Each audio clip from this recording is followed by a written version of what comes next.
What's up? What's up? This shit don't stop, man. But like I said, I'm going through and I want to explain a couple things people are saying, like the long esters, the short esters, etc. So I want to give a breakdown of what I'm exactly doing and what I'm taking. I've been speaking on it, been wanting to do it. So I'm going to touch base on that real quick because you got a lot of people who will try to guide you and instruct you on what you need to do and act like they're doctors and all this other fucking shit. And the reality of it is everyone does their homework and their research. I don't care who you are, all the bodies are different. The way we're going to react to something is going to be completely different if it's a short or a long ester. So I'm going to go off into what I'm taking. I'm taking a short ester, so testosterone cypionate lasts longer than other ester compounds. The length of the half-life of testosterone cypionate owes to the octocarbon bond. So the effects of testosterone cypionate hit harder and last longer, basically. That's why it gives the most immediate and highest testosterone injection release. The cypionate compound stays in fatty tissues, which is the reason for direct intramuscular injection. So when received in testosterone cypionate injection, you'll see the effects within like 2 days. 2 to 12 days, I'm sorry. So the effects of the level will persist in the system for upward to 21 days. So basically what that's telling you is it could take 44 days for cypionate once you've injected it for a prolonged period of time, like let's just say a couple weeks, and it's basically in your system. It takes 44 days for cypionate testosterone to leave the system. So cypionate testosterone's half-life would be 22 days. A lot of people are going to argue the fact that it say, no, testosterone treatment regimen cypionate gets administered roughly every 8 to 10 days, and so they think it's going to stay in the system 8 to 10 days. No, that's the administer of 8 to 10 days is when it gets in. So the effect, it takes cypionate to at least amount of time for the effort to maintain proper testosterone levels, makes it the most popular testosterone option. So that's why a lot of people take cypionate. I had this guy earlier arguing with me, just being drastic as hell, like a little woman. And the bad part about it is he was a bad bodied ass dude, man. He had no body at all. But you know, you're gonna have your critics and your people that are gonna talk down on you and talk shit, because if you look better than them, they're just some hating ass motherfuckers. So that's just what it is. We'll get off into propionate. I am taking a nanodrol phenol propionate. So that's my Nandrolone NOR19. I will explain that. But I'm trying to explain these tests so people know what's going on. Testosterone propionate lasts as the shortest ester compound. The total lifespan of propionate persists of a maximum of 72 hours. Testosterone, like estrogen compounds, absorb poorly into metabolism quickly. Thus, propionate leaves the system entirely by day 16. So, that's a very fast release. It's going to be out of your system completely. The short duration of the time of propionate stays in the body system makes it time consuming. Thus, it's the most work intense ester compound for testosterone treatment regimens. Propionate testosterone injection needs to be received daily to maintain the substantial levels to be, substantial. So you need to probably do that shit every 2 days, little as 2 days, and stopped. Propionate compounds are used by bodybuilders and athletes. So, it's a discernible effect in the body and the muscular mass, and it leaves the system fast enough to avoid doping test issues. So that goes to show you that's going to leave your body within 16 days max. So that's like the secondary fastest one to leave.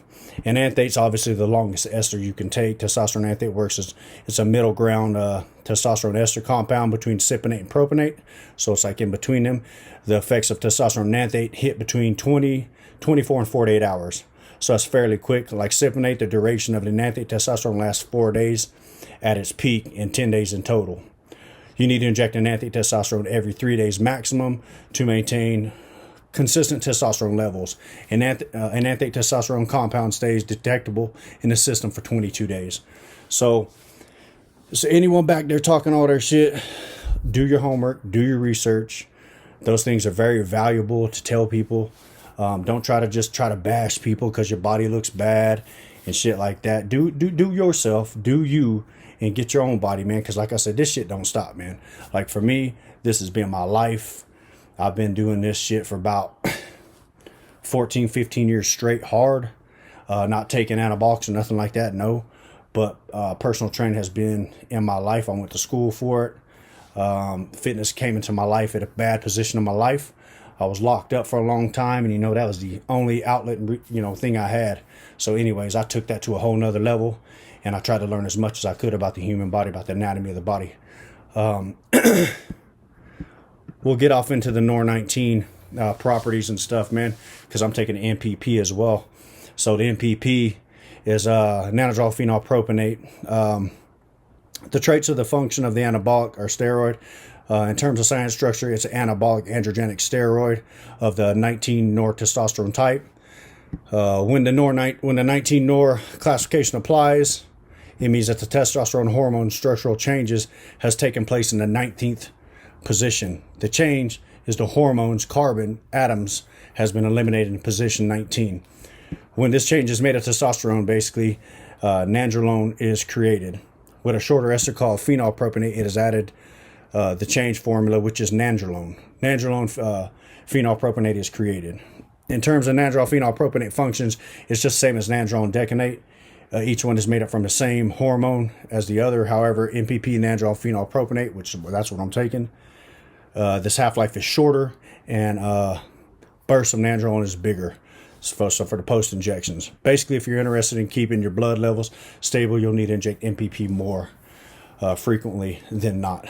In terms of MPP comparison to testosterone, is more anabolic, but not by much though. So to put it in terms of perspective of testosterone has 125 rating, let's say, while testosterone has a rating of 100, it's much less androgenic than testosterone with a rating of 37. So basically, nandrol phenol is under that rating of 100, decreasing androgenic properties, and are because nandrolone reduces DHN instead of reducing DHT. So nandrolone reduces to DHN instead of reducing DHT. For this reason, MPP is easier for males to tolerate in high doses versus testosterone. DHN stands for dihydronolone, and DHT stands for dihydrotestosterone. So now you know what's going on with the MPP and the nandrolone. I don't take DECA, but it's derivative of DECA, decanate formula, which is most prescription from nandrolone rather than nandrol phenol propionate. So a lot of doctors give those out for joints, etc., shit like that. So, you know, this shit don't stop and this body don't stop, man. I wanted to give a breakdown and a rundown to anyone out there, man, who's got something negative to say. You know, you're going to have your haters, everyone. You know, so I'm saying, if you don't have any haters, then you ain't got a crowd following you. So I appreciate the haters. Keep hating, keep following me, keep talking down on me. You know what I'm saying? Like, this shit ain't going to stop. This body ain't going to stop, man. I'm big off into this, and I can give you instructions.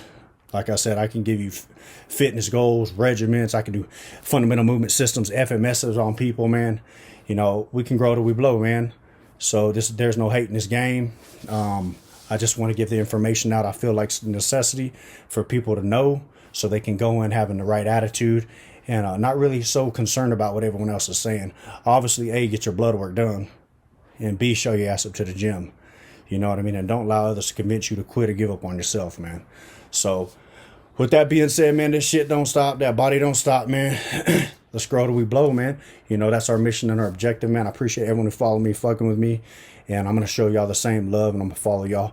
Like I said, for all you haters, though, who want to just talk in the background and mumble, just keep on doing what you're doing, man. You hating, you just blowing me up, man. So I appreciate that, man. Keep on doing everything you're doing, man. Let's grow till we blow, people. The shit don't stop.